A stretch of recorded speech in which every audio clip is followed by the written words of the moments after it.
Hi, வணக்கம். Happy Sunday. வாங்க, இன்றைக்கி சண்டே ஸ்பெஷல் என்ன செய்ய போகிறோன்றது தான் இந்த வீடியோவில் பார்ட் 1 பார்ட் 2ன்னு போட போகிறேன். இது பார்ட் 1 வீடியோ தாங்க. இது சிக்கன் வாங்கிட்டு வந்தாச்சு மார்னிங்கே போயிட்டு. இது பாருங்கள், 2 லெக் பீஸ் போட்டு வாங்கிட்டு வந்திருக்கேன். எப்படி இருக்குது பார்த்தீங்களா? இதை நல்லா நம்ம வாஷ் பண்ணணும். இன்னொரு லெக் பீஸை காணோம், எங்கே இருக்குதுன்னு தெரியல. 2 தான் போட்டாங்க. இதாக இருக்குது பார்த்தீங்களா, 2 லெக் பீஸு. நம்ம செய்கிற ரெசிபிக்கு இது ரொம்ப யூஸ்ஃபுல்லாக இருக்கும். இப்போ அந்த ரெசிபிக்கு தேவையான தக்காளி, பச்சை மிளகாய், வெங்காயம், புதினாலாம் நல்லா க்ளீன் பண்ணி வாஷ் பண்ணி வச்சாச்சுங்க. அடுத்தது பாருங்கள், இந்த ரெசிபிக்கு தேவையான சிக்கன் மட்டும் எடுத்து நல்லா வாஷ் பண்ணி எடுத்தாச்சு 5-6 முறை. அடுத்தது மஞ்சத்தூள், மிளகாய்த்தூள், உப்பு எல்லாம் போட்டு அது கொஞ்ச நேரம் ஊறிட்டு இருக்கும். இங்கே பாருங்கள், கருவேப்பிலை, கொத்தமல்லி, இஞ்சி பூண்டு பேஸ்ட்டு. இது பார்த்திங்கன்னா சிக்கன் 65 செய்கிறதுக்காக அந்த லெக் பீஸ்லாம் எடுத்து வச்சு நல்லா வாஷ் பண்ணிவிட்டு அதிலே மஞ்சத்தூள், மிளகாய்த்தூள், உப்பு, கரம் மசாலா, தயிர், கார்ன்ஃப்ளவர் எல்லாமே போட்டு அதையும் ஊற வச்சு ரெடி பண்ணி வச்சாச்சுங்க. இப்போ பாருங்கள், இந்த ஆனியன் கொஞ்சம் வெயிலில் காய வச்சு எடுத்துட்டோம்னா ரொம்ப நாளைக்கு வரும், ஒரு 15 நாளைக்கு. இப்போ பாருங்கள், மார்னிங்கே எவ்வளோ வெயில் காயுதுன்றது.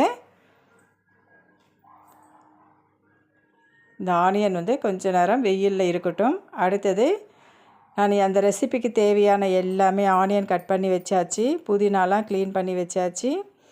அடுத்தது சோம்பு, பட்டை, லவங்கம், மசாலாலாம் எடுத்து வச்சுட்டேங்க.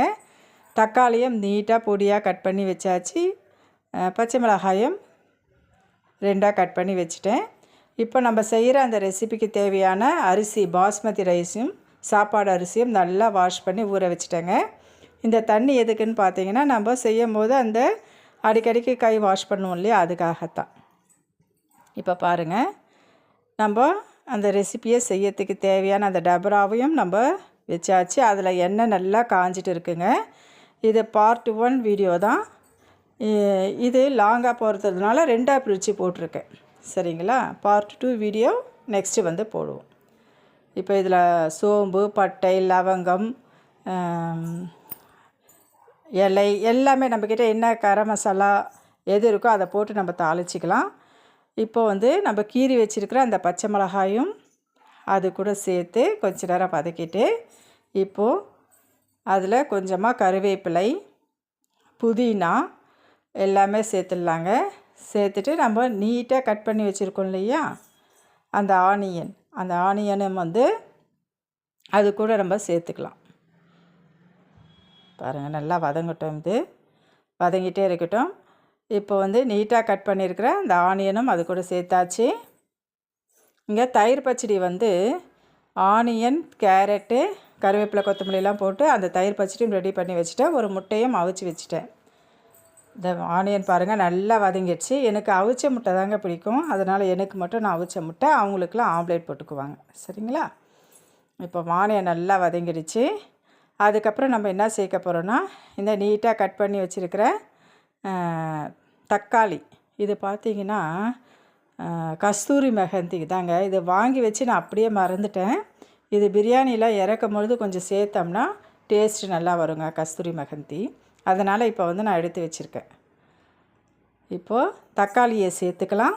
சேர்த்து இந்த தக்காளி நல்லா வதங்கின உடனே, அதாவது என்ன ரெசிபின்றது நீங்கள் கெஸ் பண்ணியிருப்பீங்க, சிக்கன் பிரியாணி தாங்க இந்த வாரம் நான் செஞ்சுருக்கேன். நீங்களாம் சண்டே ஸ்பெஷல் என்ன செஞ்சுருக்கீங்கன்றது எனக்கு கமெண்ட்டில் சொல்லிவிடுங்க. என்னுடைய சிக்கன் பிரியாணி எப்படி வரும்ன்றதை உங்களுக்கு நெக்ஸ்ட் வீடியோவில் போடுறேன். பிடிச்சிருந்தால் லைக் பண்ணுங்கள், ஷேர் பண்ணுங்கள், கமெண்ட் பண்ணுங்கள், முக்கியமாக சப்ஸ்கிரைப் பண்ணுங்கள். பாய்.